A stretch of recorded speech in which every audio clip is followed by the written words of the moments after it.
Welcome to Intuitive Alchemy, where we recode your reality from the inside out. I'm your host, Sydney, trained intuitive, energetic alchemist, and certified hypnotherapist. And this podcast is here for the woman who is done playing small. Here, we go deep into energy, identity, universal law, source truths, and the neuroscience behind what actually creates lasting change. No fluff, no filters, just conversations that shift your frequency and call you back to the most powerful version of you, the one who knows it was always her and it can only be gotten from her. Let's get into it.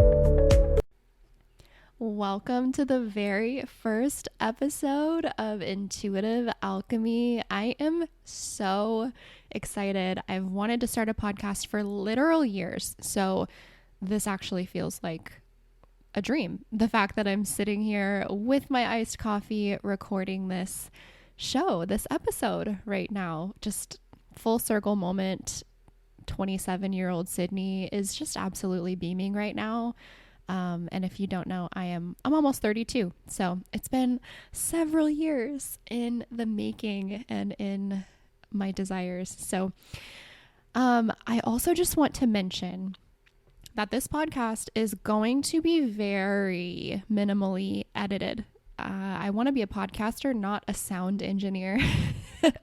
So I am not going to be spending hours upon hours or however long it would take to cut out filler words and all of that. I'm going to trust that if you are here, you want to hear the message and the content, and you can look past any of the other imperfections. And I thank you for that. So, okay, let's get into it. I want to preface this by saying I'm not here to give you the cute, fluffy version of spiritual evolution.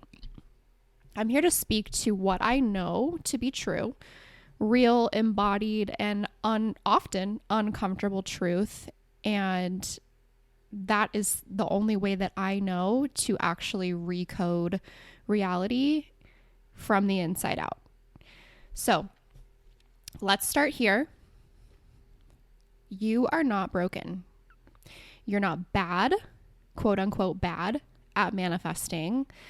And the world is not actually out to get you. You are just operating from conditioning and coding that was never yours to begin with, and it's not serving you. So the version of you that you're trying to be or you're wanting to become is not a fantasy. It's you without the fear, the programming, the patterns, the limiting beliefs. So what is intuitive alchemy really about?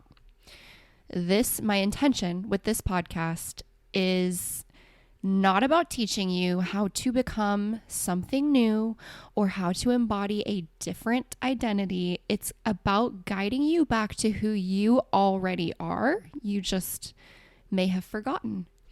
So if something feels icky in your body, if it makes you feel tight or small or closed, like maybe your chest kind of constricts a little bit, it's not your truth. And there will be things that are true for me, but may not be for you. And then there's also going to be things that are true for all of us, aka source truths. And I'll do my best in each episode to differentiate when I'm talking about something that is true for me and may not be true for you, or something that is a source truth and it's going to be true for anyone, whether or not you resonate with it. So we're not here to logic our way into alignment. And this is where so many of us get stuck, myself included, in that very cerebral way of thinking. We are here to remember who we are and who our soul came here to be. Okay, so the identity crisis that blocks your manifestations. You say that you want love, you say you want wealth, financial freedom, you want your sole purpose. But if deep down you still have a belief that you're not good enough, or you're not safe, you're not lovable enough, you're not worthy, it's not going to land. Why? Because your subconscious mind is not on board yet. So I want to give an example. I did an intuitive reading with someone, a girl, a few weeks ago. And this is a perfect example of subconscious mind not being on board with what you say that you consciously desire. So she said that one of her greatest desires was to attract her soulmate relationship, her soulmate partner. But what was uncovered during the session was that, one, she had an unconscious limiting belief that this person didn't actually exist and she would have to settle on some level. And two, she wasn't actually physically or energetically available for this person to come into her life for several different reasons, like work and just her schedule, and being unsure if she was going to stay in the city that she lives in or if she was going to move, just all kinds of things. Nothing wrong with any of it, but just she's not ready for that person. So if she were to meet her partner, her soulmate partner, like tomorrow, she wouldn't actually be ready. And after this reading, she was able to admit that. And she hadn't really realized that before. But after this, she was like, oh my God, yeah, like I'm saying that I want this thing and I actually don't have the space for it, like in my life. And so it's something that she wants in the future. It's not something that she can realistically focus on and give her energy to right now without making changes first. It could be if she made a few changes, but so our subconscious mind is always trying to do its job to give us what we believe to be true and also what we believe to be safe. So if you're trying to manifest something and it's unsuccessful, it's not that it's just not meant to be, or it's not meant for you, or it's not in your soul contract, or you haven't done enough quote unquote manifestation methods. More on this later. It just means that your subconscious mind it's not on board yet. And it's trying to keep you safe from a perceived threat to its identity and to its current belief system. Its number one priority is keeping you safe. So you just have to remember that anytime, because it can be frustrating. Like limiting beliefs they're frustrating, but you just have to remember that your subconscious mind is not out to get you. It's not out to just like make life harder or to be just this huge obstacle. It is literally there to protect you and to prove you to be right, to prove what you believe to be true, to be right. Okay. So keep that in mind. Let's talk more about the conscious versus the subconscious and the disconnect between the two, because there is a disconnect between the two. Okay, so this one's a source truth that most people do not talk about, or maybe just they don't understand it. So your conscious mind and subconscious mind speak completely different languages. Okay, so if one is speaking Spanish, the other is speaking French. That's what's going on here. They're not naturally on the same wavelength, but you can help them get there when you know how. So your conscious mind is logic. It's what you know. Your subconscious mind is your emotions and your nervous system. So your fight, flight, freeze, fawn response. Your subconscious mind is what you feel and embody. You can logically know that you're safe and still feel panic or anxiety. Most of us have been there, some of us more than others. I know when I was in college, I went through a phase of extremely bad anxiety, and I was diagnosed with generalized anxiety disorder, and I was on medication for a period of time because I would just have like these random like anxiety attacks that were completely debilitating, and I knew that I was safe. I knew that there was nothing threatening my life or, anything like that. But what is a lot of times in conflict with your subconscious mind and your nervous system. So you can say affirmations and feel like a fraud as well, because you don't actually believe what you're saying. And that's, again, not because your system is faulty. It's because your subconscious mind hasn't been given the proof that it needs to know that the new story that you're trying to tell and embody is safe for you. So the subconscious mind needs and loves that proof and the familiarity as well. So reprogramming your subconscious mind, and why affirmations alone don't work. Okay, so who has ever recited a long list of affirmations every day only to have little to no results? You can't see me, but I'm raising my hand. I have been the queen of affirmations, and I went for literal years.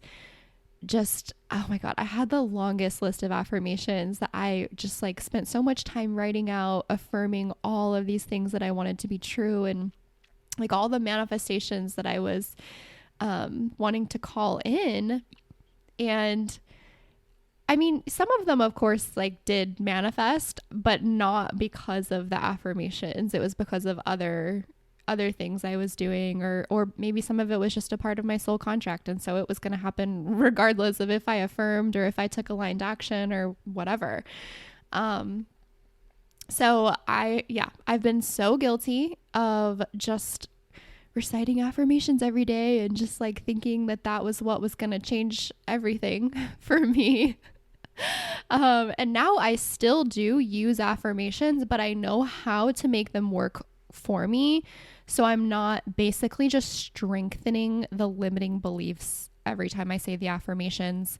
And I'll get into what I mean by that here in a minute. So why don't typical affirmations work? The reason is because they speak to your conscious mind. And as we just talked about, your subconscious mind, either fortunately or unfortunately, doesn't care what you say. It only responds to what you feel and have proof of. Okay? So when you affirm, I'm a millionaire, your subconscious might scream bitch, actually we can barely even make rent. So I don't know what you're talking about. There's a mismatch there. That's resistance. It's creating resistance to the thing that you are wanting to come true. So that's why it feels like nothing's working. It's not changing, because it's not. So what do we do instead? Instead, we reprogram the mind by creating brain rewiring statements that your body can actually get behind and your subconscious mind can get behind. So instead of saying something like, I'm a millionaire, we don't start there. Unless you are super close, if you're just tiptoeing the line between 6 and 7 figures or 7 and 8 figures, then maybe that would work for you. But for the rest of us, maybe we would start somewhere every day I'm noticing more and more abundance around me. Okay, because then you can start really small and you can start to literally prove that to yourself to be true. You could do that right now. What are you abundant in? Air. Maybe the trees outside if you don't live in the desert like I do. There's not a ton of trees. There's some palm trees, but not much grass and not many trees.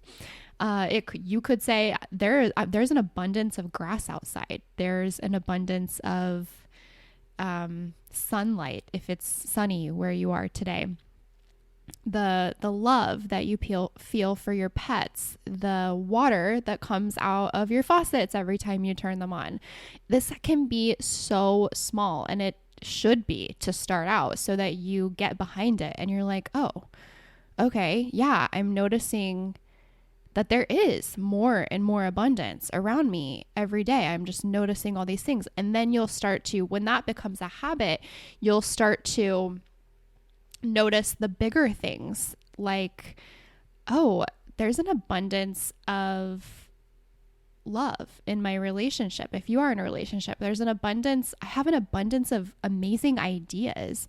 There's an abundance of inspiration. There's an abundance of on my abundance list the other day, I literally put, there's an abundance of shows that I want to watch on Netflix, Hulu, all the platforms. There's an abundance of, I subscribe to Alo Moves and I do yoga classes on Alo Moves. There's an abundance of yoga classes on Alo Moves that look amazing and that I would like to do. So it can literally be anything really small, and it does not have to be just about about money. It could be just abundance in any kind of form, and that is going to help you prove how abundant you are. And your subconscious mind is not going to be continually arguing with you going, you're lying to me, you are a fraud, you're saying things that are not true, and now I have to prove to you that they're not true. So that's what we don't want. So do you see the difference? And then just also remember, again, the subconscious thrives off of repetition, familiarity, and proof. These are what feed it. So you want to make sure you're feeding it with something that is going to serve you. Okay. How neural pathways change your identity. So I want you to think of this like a muscle. You would not go to the gym for the first time and try to deadlift 400 pounds or even 300 pounds, and probably not even 200 pounds. You obviously would need to work up to that to build the necessary muscles to support that amount of weight safely. So we're going to treat our brain and our subconscious mind the same thing. This is brain gym. Okay. We're in brain gym now. So doing something 20 times creates a new neural pathway.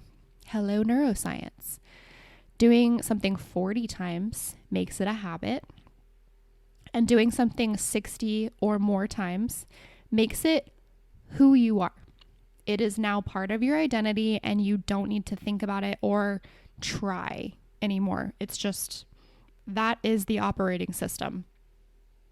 So we're not chasing a new identity by doing trendy little manifestation hacks that you saw go viral on TikTok. We're not doing the whisper method.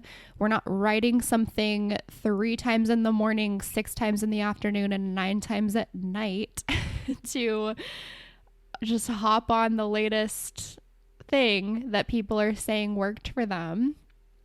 We're building this identity. We're embodying it, and we're becoming it, because when we do it consistently, the old patterns, the lack, the fear, the unworthiness, whatever, the obstacles, they start to shrink, and then they just dissipate altogether, just the same way that a muscle atrophies whenever it's not being used consistently anymore. The same thing is going to happen with your limiting beliefs and your subconscious programming that you're not using anymore because it's not serving you. So when you get to this point, that's when you stop having to convince yourself, because you just are. This is embodiment. This is who you are now. So I want to give you a little bit of homework for episode 1. And this is where you're going to prove the new truth.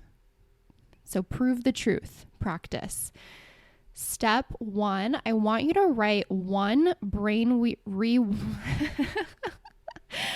oh my goodness, one brain rewiring statement that resonates with you, that is associated with something that you want to be true in your life. So again, this would not be something like, I'm wildly successful.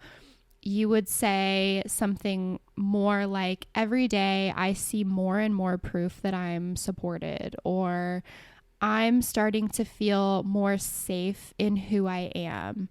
Every day I'm seeing more and more love surrounding me, or the abundance one that we talked about earlier.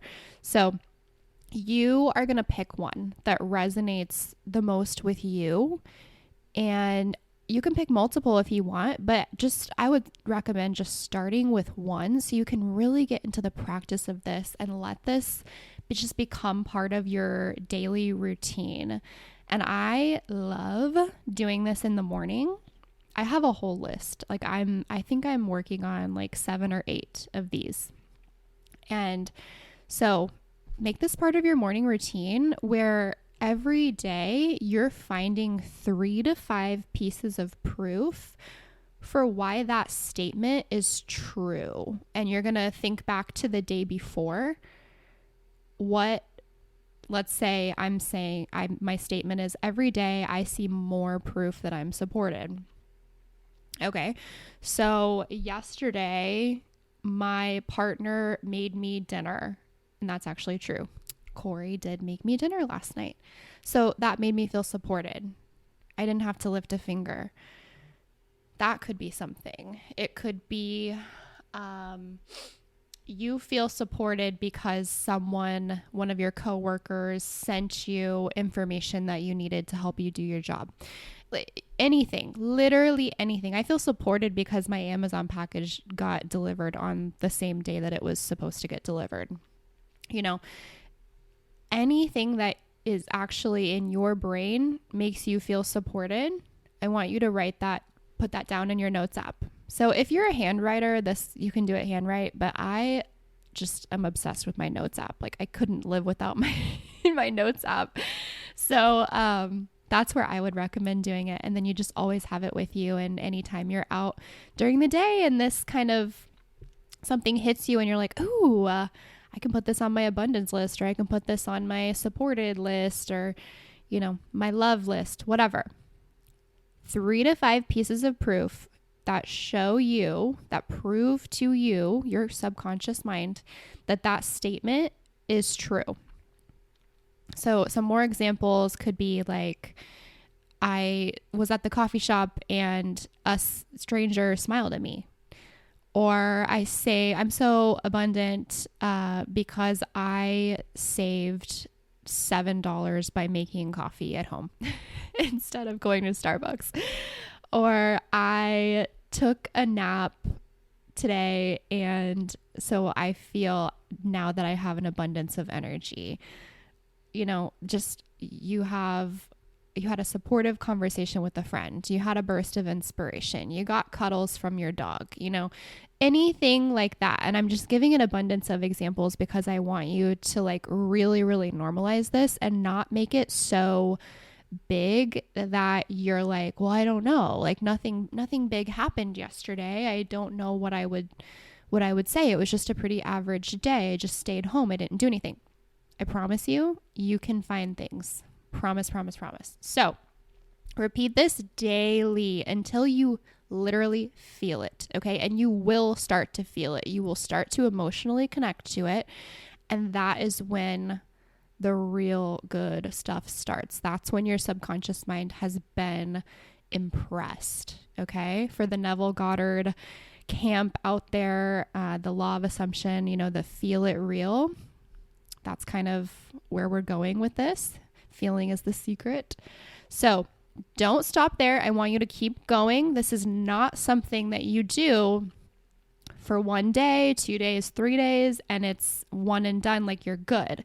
That is not how this works. This is brain gym. We have to do this multiple times, 60 plus times for it to become who you are, 40 times for it to become a habit. So this is not something that you do for a week and you're like fixed, So keep going, and you can change. Like once you feel like you've really rooted to that statement, like you say you do the every day I see more proof that I'm supported. You do that for a couple months and you're like, okay, I feel pretty solid. Like I'm rooted to this and I know this to be true now. Okay, replace it with something else. What new belief do you need to create? This can be completely evergreen. Like keep it going and let it serve you.